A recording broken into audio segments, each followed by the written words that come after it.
Jadi tuh ya nggak enaknya itu sebagai anak bontot tuh kayak punya standar tersendiri gitu loh, supaya nggak dibanding-bandingkan sama orang lain. Sama kakaknya utamanya. Iya, maksudnya nggak dibanding-bandingkan sama kakaknya oleh orang lain.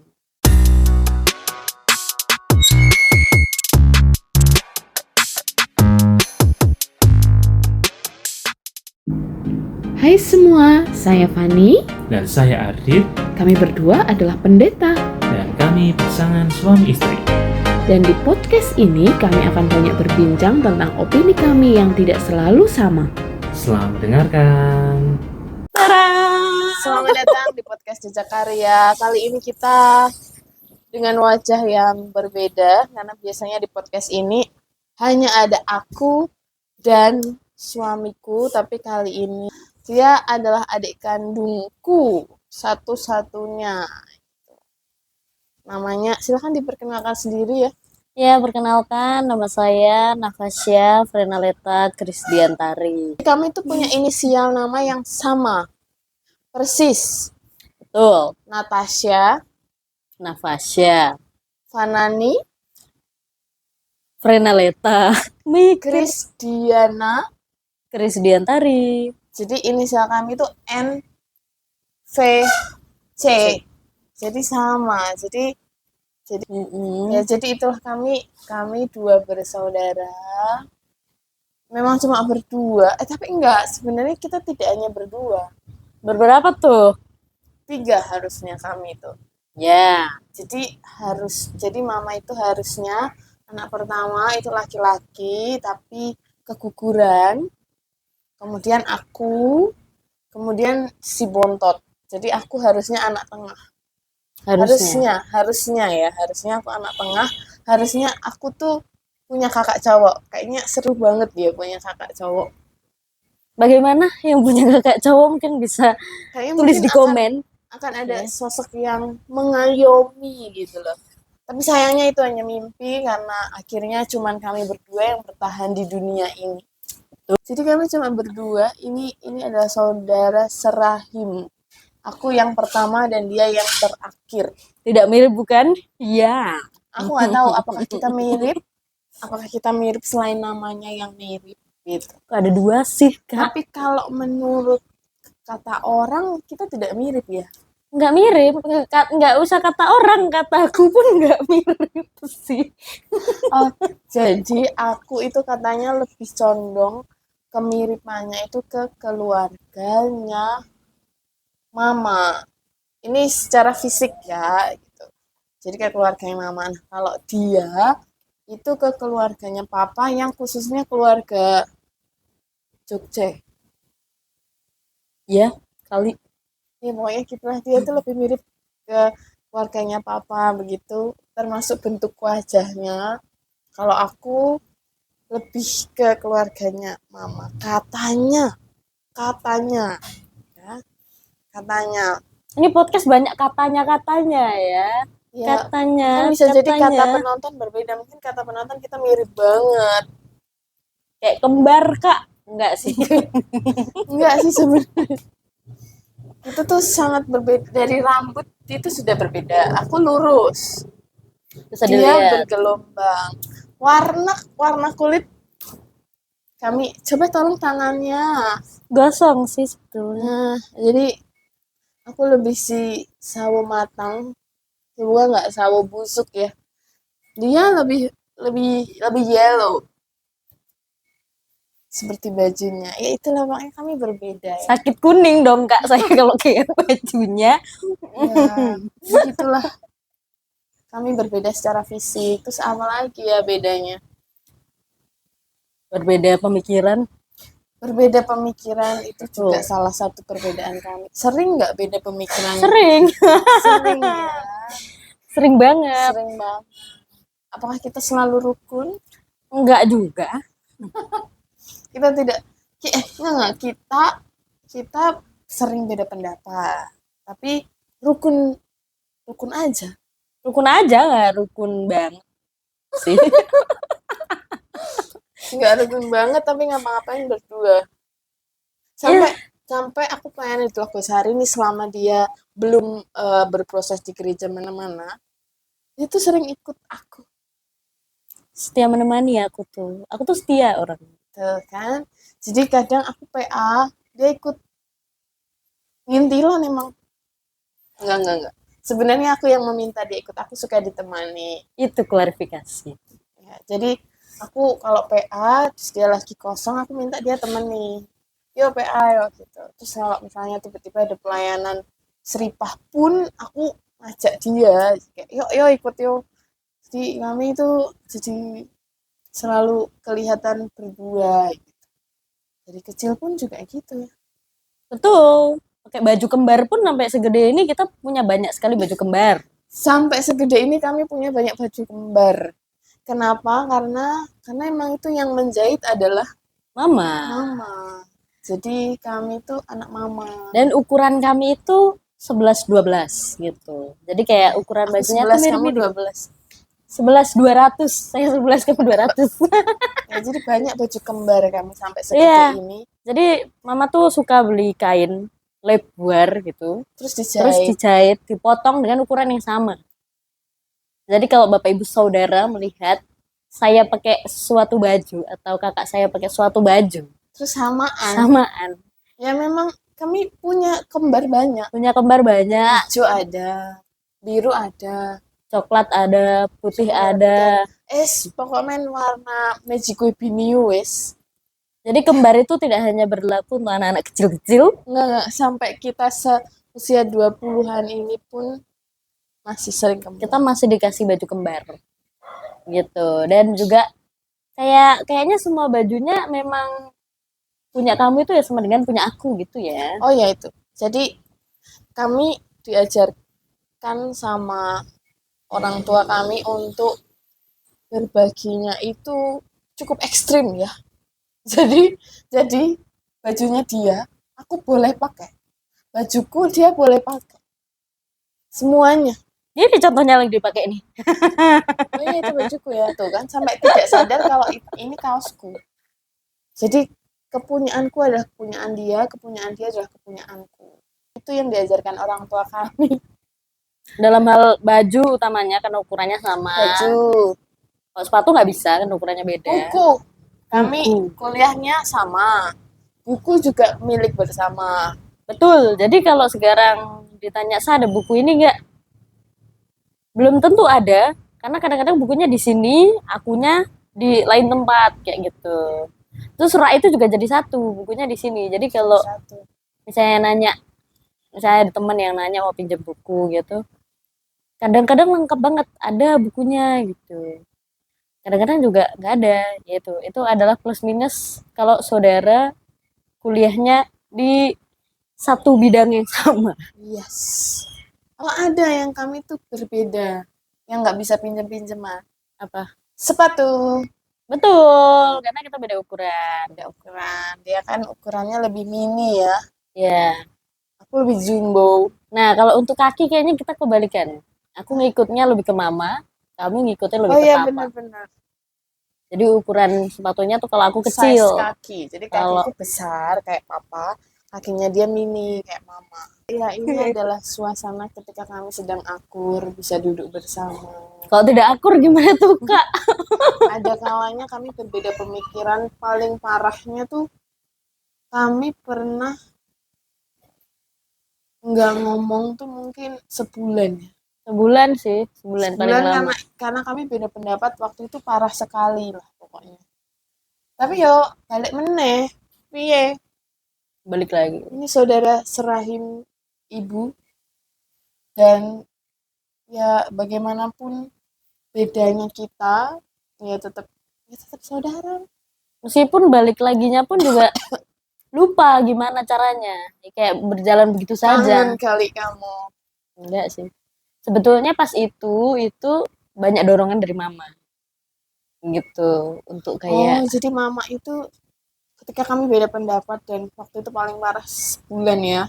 Sebulan nggak ngobrol. Lupalah masalahnya apa. Itu kan gampang melupakan banget. Masalahnya apa. Terus mama, ya pokoknya orang tua kami yang berperan luar biasa untuk menyatukan kami.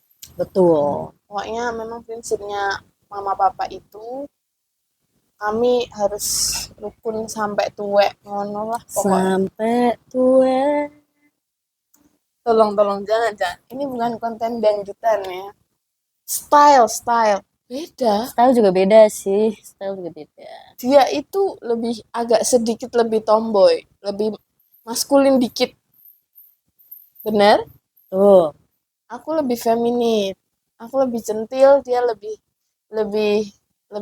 apa namanya ya? Pokoknya lebih maskulin lah dia. Terus dia lebih tegas. Dibilang tegas. Dia lebih tegas, galak sih sakjane, ora tegas. Ya maksudnya tegas, tapi Memuji kok langsung menjatuhkan itu biasa sih. ya dia itu lebih tegas, lebih galak juga. Kalau Baik. aku Lebih ngomongnya bisa manis-manis sih. Kalau dia ya bisa meskipun ngomongnya tuh sebenarnya kayak ya manis aja gitu di luar, padahal di dalam hatinya tuh tidak seperti itu. masa sih? Jadi aku bermulut manis. Betul, mulutnya tuh manis banget kayak gula. Maraknya diabetes no. Ya, iya memang, Ya, emang gitu memang. kan. Bahasa kasih kita juga beda kan. Beda sih. Aku physical touch sama word of affirmation. Kamu apa Aku ya? quality time sama acts of service. Beda kita. Beda banget. Beda bahasa kasihnya beda. Warna kesukaan beda lagi nih. Kayak earth tone gitu sih kalau aku. Aku enggak. Aku tuh lebih ke warna-warna yang strong tapi Vibrant. agak gelap, tapi kayak hitam, merah, marun gitu-gitu. Biru. Navy. Ya kalau aku lebih Kalau ke dia itu lebih warna-warna ke tanah. kayak krem, coklat berbagai ya, coklat muda, coklat agak tua, coklat tua sekali, coklat sepuh sekali ya gitu lah pokoknya. Ya, yang gitu deh. Ya gitu. Berwarna. Kesamaan kami adalah sama-sama cerewet mungkin. Cerewet enggak? Kalau Menurutku. cocok untuk cerewet. Betul. Kalau cocok sama partner ngobrolnya, kami bisa cerewet. Kayak gini kan Cerewet cerewet banget. banget. Tapi kalau ketemu sama orang yang tidak sefrekuensi Atau enggak deket banget, enggak Itu nggak terlalu deket. kenal, kami akan tidak bisa basa-basi sejujurnya. Kita belajar di bidang yang sama. Oh iya, kami Hmm. kuliahnya sama. Kita tiru-tiru sih yang buat aku rambut. Wah, kamu kuliah teologi sama dengan aku dan dengan suamiku. Iya. Jadi ceritanya adalah dulu ketika aku masih sekolah kan kamu udah kuliah duluan ya kan. Terus kamu sering pulang Mm-mm. dengan membawa tugas-tugasmu gitu. Kadang pulang bersama teman juga mengerjakan tugas bersama begitu.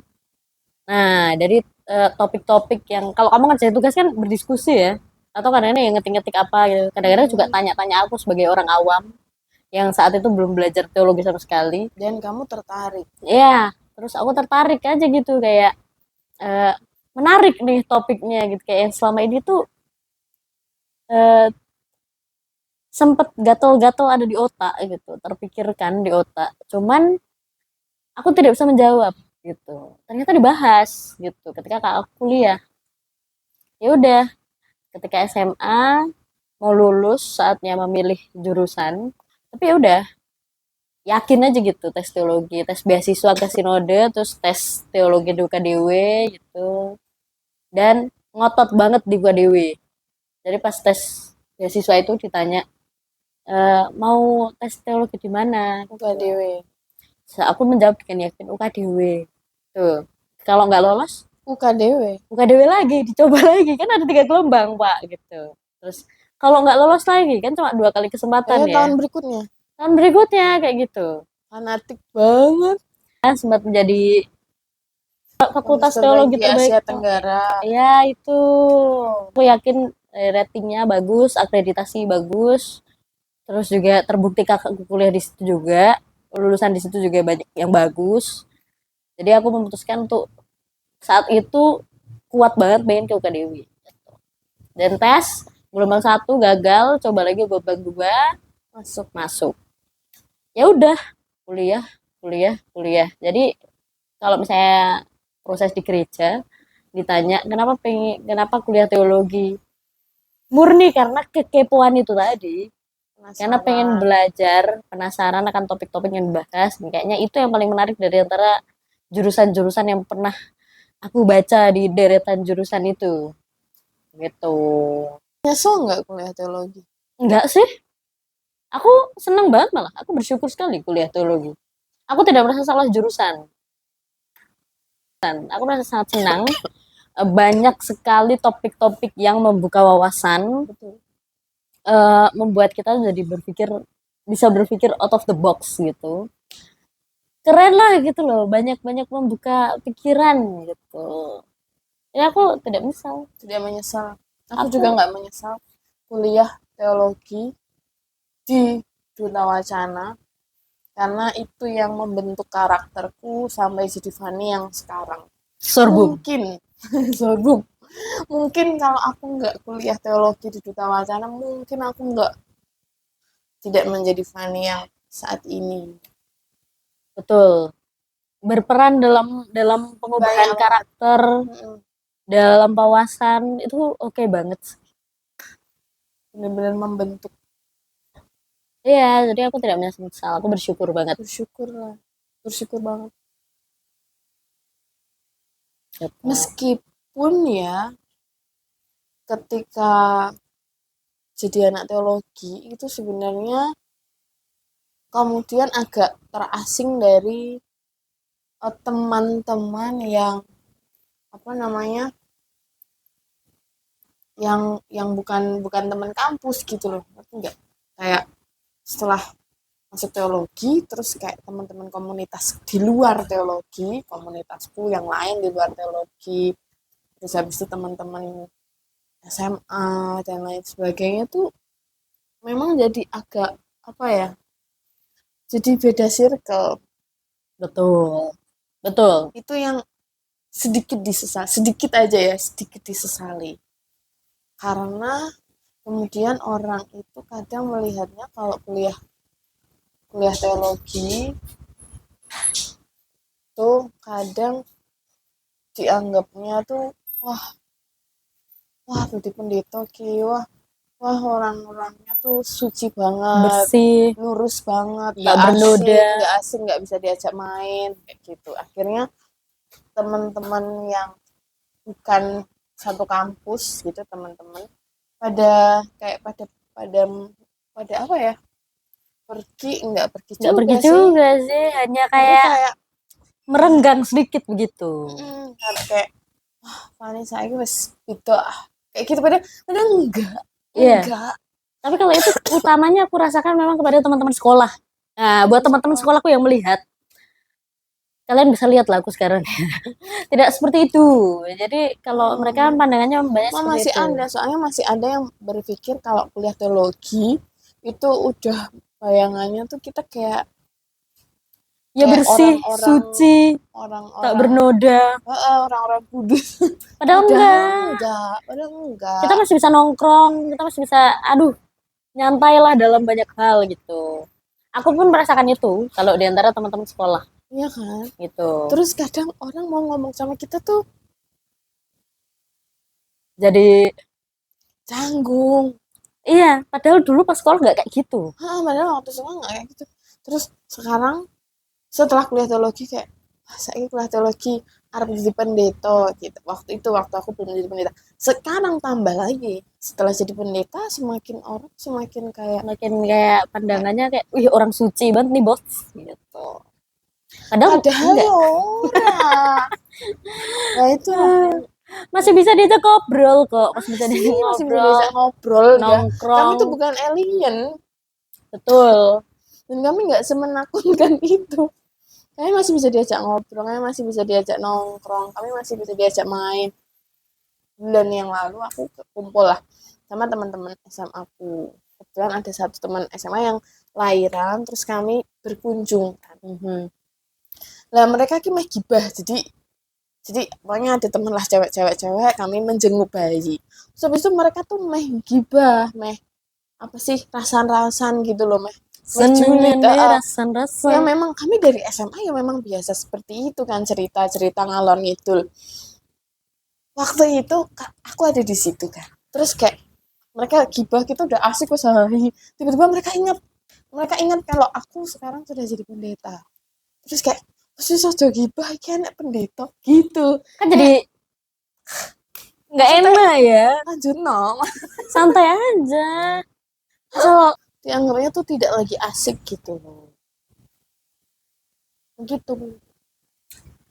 padahal ya kita masih manusia Padahal, biasa, normal. Dan padahal dari kecil aku kan kami itu terbiasa hidup di lingkungan yang beragam. Kayak samping rumah kami itu masjid LDII. Samping kamar Kami pas. sampai kamar kami. Ini kamar kami. Ini jalan tuh paling cuman berapa meter. Ini tuh 1,5 udah meter. masjid. Dan kami dari kecil hidup seperti itu. Jadi kami hidup dalam keberagaman yang kami biasa aja.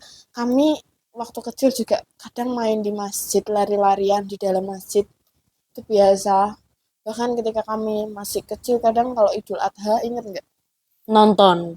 Nonton beleh sapi gitu, gabung sama orang-orang. Terus, Bahkan anjing kami pernah lari ke masjid. iya sih, itu memang. Ya sudahlah. Terus kami pernah juga ikut motong-motong daging bareng ibu-ibu yang lagi Idul Adhanan gitu loh. Jadi memang kami biasa gitu loh sebenarnya gabung sama orang. Hanya setelah kuliah teologi dan jadi pendeta memang jadi kayak agak Jadi orang lihatnya kayak eksklusif gitu ya. padahal orang udah biasa wae. Gitu. Tapi kalau aku sih mencoba mengatasi hal itu, ya karena aku ngerasa teman-teman sekolahku lalu begitu. Ketika aku kuliah teologi, jadi aku mencari komunitas ketika aku masih kuliah teologi juga gitu. Jadi kayak misalnya ikut, ya kamu juga ikut kan sekolah lintas iman. Jadi ketemu Ya sama seru teman-teman lintas iman. tuh. Terus Jadi campur nggak cuma Kristen toh. betul, Nggak terus asik temenan sama sewarna serupa tuh nggak asik. betul kurang Kuper. kurang kurang kurang pelangi aja. Jadi untuk Bapak Ibu atau teman-teman yang nonton video ini yang bergaulnya hanya sama orang Kristen aja, terima kasih sudah rajin ke gereja dan berkumpul dengan komunitas berimannya, itu bagus. Tapi luangkan waktu juga untuk berkumpul dengan saudara yang berbeda, itu asik wes. Itu membuka mata kita supaya kita tuh nggak eksklusif. Betul. Supaya kita tuh tidak merasa bener dewe, supaya kita tuh nggak merasa si paling gitu.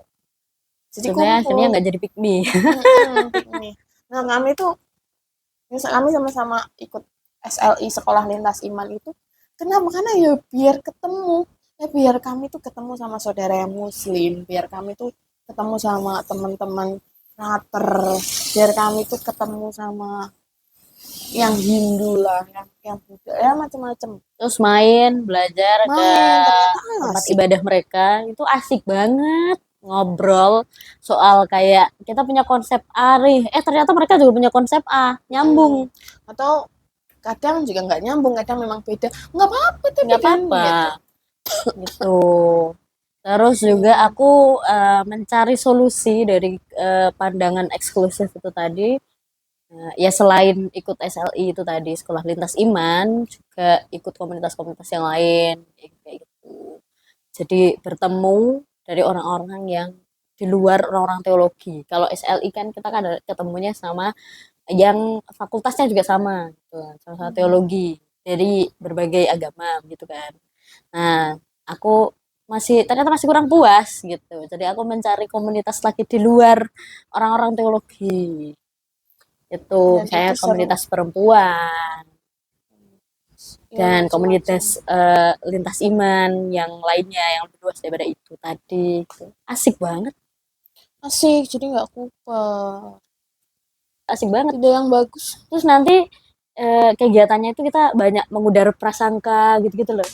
Betul. Kalau kadang-kadang kalau misalnya kita orang Kristen tuh, kalau dari pandangan, mungkin ada pandangan yang Saudara lain tuh kayak saudara gimana? lain yang tidak mengerti, misalnya kayak emang bener ya orang Kristen tuh Tuhannya 3. Nah, kita bisa Nah, menjelaskan itu bisa gitu. Nah, begitu pula Jadi kita diskusi, bukan debat ya Bapak Ibu, beda.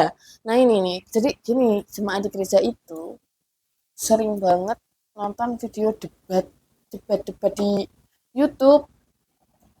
Terus nek mereka sudah kisruh nih, sudah debat gitu, terus tahu-tahu mereka pusing sendiri, terus tanya ke aku, gimana pendapatnya Bu Fani tentang ini perdebatan ini? Lah, Anda memusingkan diri sendiri dengan nonton video yang seperti itu. tambah memusingkan Anda. Terus kalau sudah pusing, larinya ke sini. Aduh, itu bikin pusing. Jadi maksudnya gini, mari biasakan untuk nonton video itu yang membawa damai.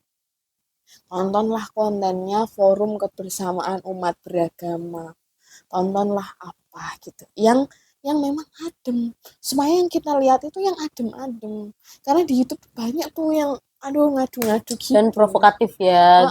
Jadi kita kalau jadi ngomong serius. Dan biasanya kalau YouTube tuh algoritmanya ya, ketika kita nontonnya yang provokatif, akan muncul terus yang provokatif gitu. Bapak Ibu sekali nonton yang debat-debat seperti itu, yang tidak berujung, yang isinya cuman emosi dan emosi, saling menjelekkan satu sama yang lain, nanti konten yang akan muncul di channel atau di HP Bapak Ibu, teman-teman tuh kayak gitu semua. Tapi kalau Padahal nggak sebegitunya. nonton yang adem, yang keluar ya banyak yang adem Ya. gitu. Apalagi kalau berjumpa langsung, nah itu tadi.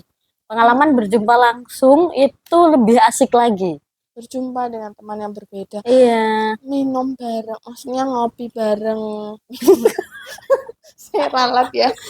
Maksudnya tuh ngopi bareng. Betul, kita bareng sekarang tuh juga lagi minum bareng. lohanko bareng gitu kan.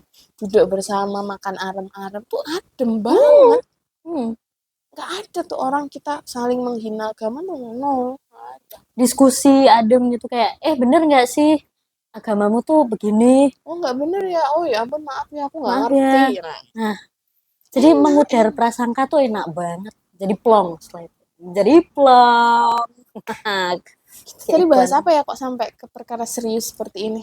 Perkara anak teologi yang dipandang eksklusif. Ini kadang-kadang memang eksklusif. Ya, oke. Jadi kita sudahi saja bahas yang serius ini. Kita kembali kepada kita ya. Kita. Oke. Supaya Bapak Ibu lebih mengenal kami berdua gitu. Ya seperti inilah kami. Cerewet banget kan? Cerewet Padahal banget. kalau Bapak Ibu ketemu di luar pasti kami anteng. Hehe. Anteng banget, kalem banget gitu kan. Itu mungkin suasananya sedang tidak rileks. Mungkin di acara resmi atau di acara yang dimana memang harus serius. Jadi kami akan lebih banyak diam. Tapi kalau lagi santai seperti ini, ya seperti ini lah. Iya, akan ngobrolnya ngalor ngidul. Iya. Ya, kami dua bersaudara. Doakan kami selalu akur seperti ini, bisa duduk bersama. Kita aminkan, amin. Kita aminkan saja. Meskipun kami banyak bedanya itu tadi. Berarti aku kan anak pertama. Kamu kan si bontot. Menurut kamu nih, sebagai anak bontot, ada nggak sih sisi enaknya atau sisi nggak enaknya jadi anak bontot? Sisi enak dan nggak enaknya jadi anak bontot. Enaknya dulu kali ya. Enaknya dulu apa ya? Enaknya adalah sebetulnya semua anak akan mendapat perhatian, tapi anak bontot umumnya ada perhatian lebih ya. Gitu. Ada perhatian lebih. Karena perhatiannya nggak cuma dari orang tua, tapi juga dari kakaknya gitu. Karena kakaknya sudah terlebih dahulu dididik oleh orang tua untuk menyayangi adik. Jadi kasih sayang dan perhatian itu lebih tercurah begitu. Terus itu enaknya. Nggak enaknya jadi anak bontot tuh apa? Oh langsung nggak enak. Kan tadi udah enaknya. Itu salah satu yang nggak enak. Salah satu yang enak. Kalau yang nggak enaknya adalah saya pernah ada di fase menjadikan anak sulung sebagai standar. Jadi kayak, Yang menjadikan kamu sendiri kan. iya. Jadi Aku jadi standarnya dia. kayak aku minimal kudu koyo ngene. Nek aku nggak koyo ngono, kurang dong berarti aku gitu. Jadi kayak kakakku lulus S1, aku minimal tuh lulus S1 dong. Kayak gitu. Kakakku, nah pada saat itu masih pas awal-awal kuliah, kakakku jadi pendeta. Kakakku mau jadi pendeta waktu itu. Aku yo sedai jadi pendeta loh gitu. Nanti biar orang lihat tuh nggak jonjeng, orang lihat tuh seimbang gitu. Padahal nggak seharusnya gitu kan. Itu salah. Ya, nah seiring berjalannya waktu, motivasi untuk menjadi pendeta itu semakin baik dan semakin baik. Tidak hanya soal standar itu tadi. Justru malah bukan lagi soal standar, gitu. Soal yang lain. Soal komitmen berpelayanan dan sebagainya. Soal ilmu yang dipelajari kayak gitu. Gitu, tapi ternyata menurut survei, yes, menurut survei aku hasil aku ngobrol-ngobrol bertanya-tanya dengan beberapa teman-teman, memang ada yang merasakan hal yang sama kayak aku. Jadi tuh ya nggak enaknya itu sebagai anak bontot tuh kayak punya standar tersendiri gitu loh, supaya nggak dibanding-bandingkan sama orang lain. Sama kakaknya utamanya. Iya, maksudnya nggak dibanding-bandingkan sama kakaknya oleh orang lain. Tuh. Kayak Mbak Yumu wis ngene kok kamu nggak kayak Oh, gitu. Mbak Yumu lulus petang tahun kok kok gak lulus petang tahun misalnya kayak gitu. Mbak Yumu ini. Nah, itu eh, beban tersendiri untuk anak bontot sehingga dia kayak apa ya kalau dia nggak sama kayak kakaknya atau lebih baik dari kakaknya tuh Takut koyok dihujat ya. iya dihujat. Aku pun mengalami Pernah mengalami. pernah mengalami hal serupa. Tapi sekarang masih nggak enggak. Sekarang sih enggak ya, atau mungkin aku sih tidak peduli, aku nggak tahu juga. Ya, tapi kalau dulu tuh aku baper banget ketika ada sing membandingkan gitu. Gitu. Kakaknya aktif banget ya di gereja gini-gini, tapi kok adiknya enggak, misalnya kayak gitu. Dulu aku baper banget tuh kayak gitu. Padahal pelayanan kami itu memang bidangnya berbeda. Beda-beda. Aku dulu memang aktif di pemuda, terus aktif di ngiringi di gereja, terus kayak gitu. Nah, kalau dia itu lebih ke paduan suara, singer, pokoknya yang olah suara dia tuh, olah Ya, vokal dia. terus lektor. Aku tuh jadi lektor Eh, sejak SMP. Layanannya kami beda. Kalau aku lebih banyak kumpul sama orang gitu loh, maksudnya kayak Ya, nah aku lebih banyak kumpul. masuk ke peribadatan gitu. Jadi kami memang beda, itu beda lagi kan. Iya, gitu gitulah. Karena kayak gitu-gitu terus kadang-kadang cuma di gereja tuh ada yang membandingkan. Kakaknya tuh kelihatan terus ya di pemuda tapi adiknya nggak pernah. Gitu. Karena aku muncul selalu. Iya, Muncul aktif banget kan kamu dulu di pemuda. Gitu. Saya aku ya aktif cuman di pelayanan ibadah. di ibadah dia beda. Kami pelayanannya beda. Ya begitu. Itu enak dan nggak enaknya Enak, jadi gak enak. anak bontot ya. Kalau anak sulung apa nih enak dan gak enaknya nih? Kayak enak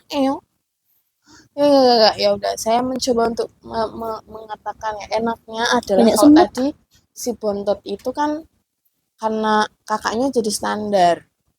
Karena aku barep anak sulung, aku nggak ada standar.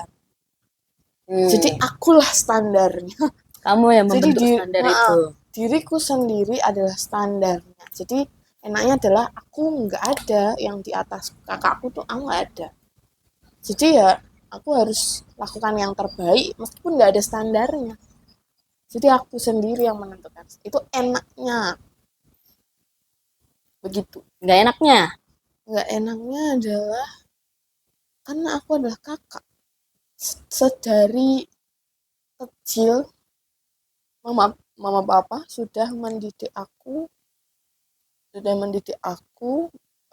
mengajari aku bagaimana menjadi kakak yang harus turut bertanggung jawab atas kehidupan adikku.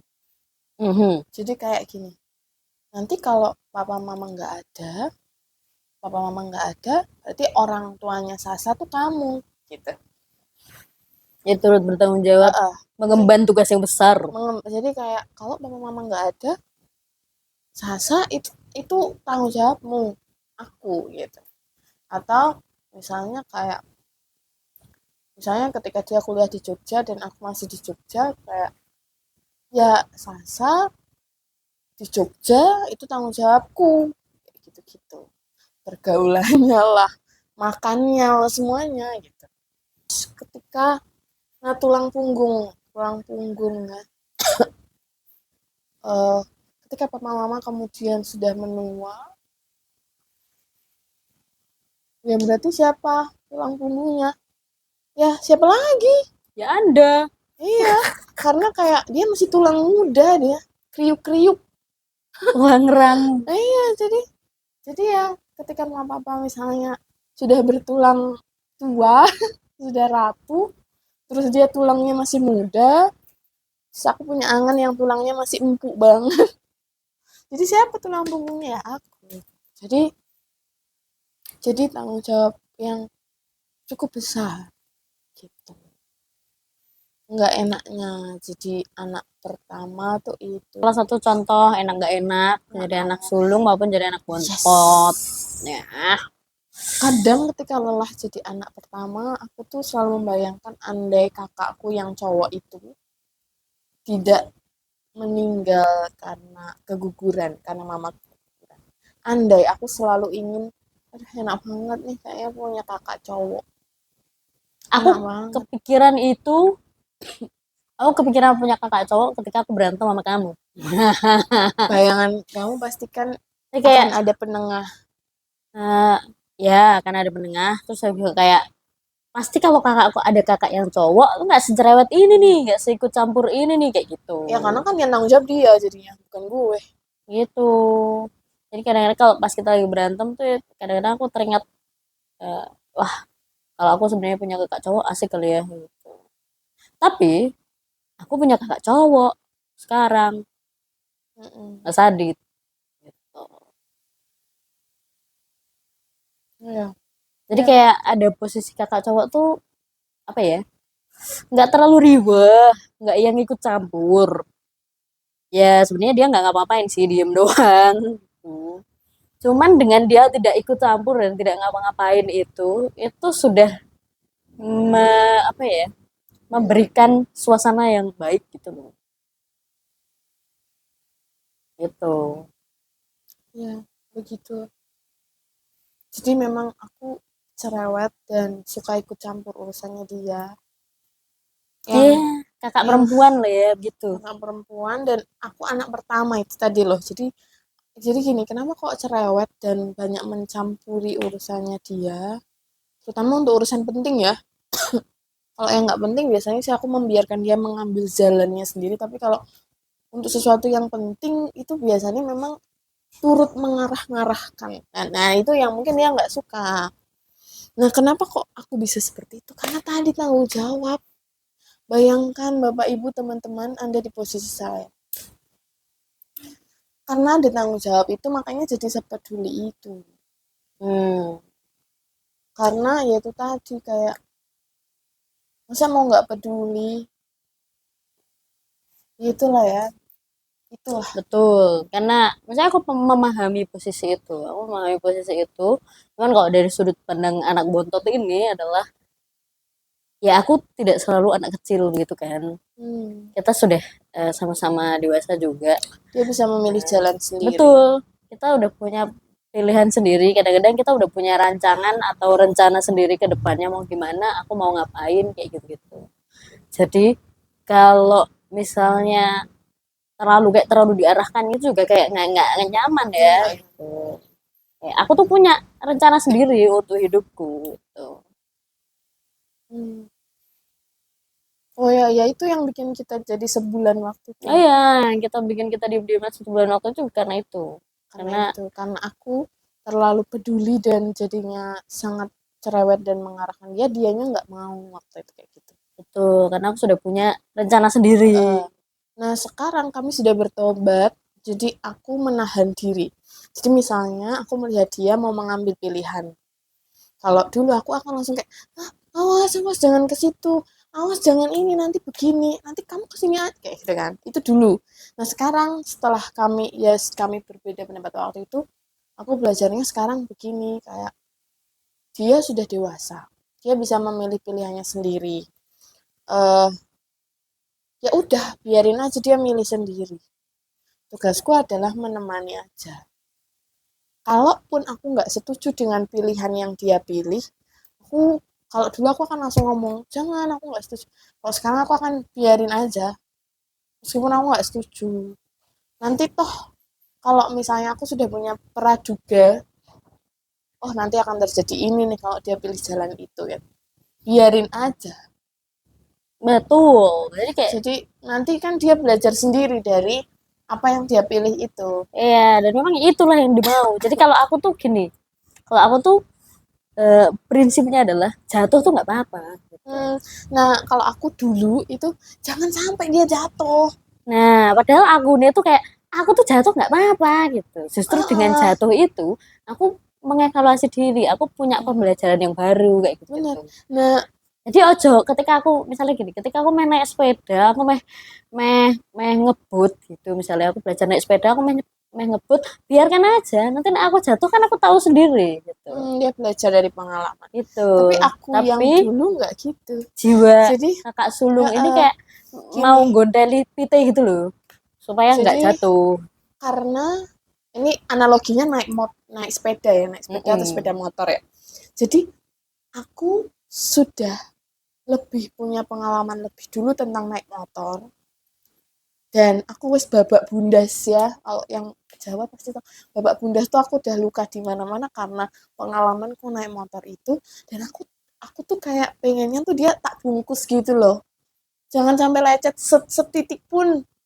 Jadinya setiap kali dia mau gerak aku kayak, ah awas gitu, ah no no no kayak gitu loh, gitu.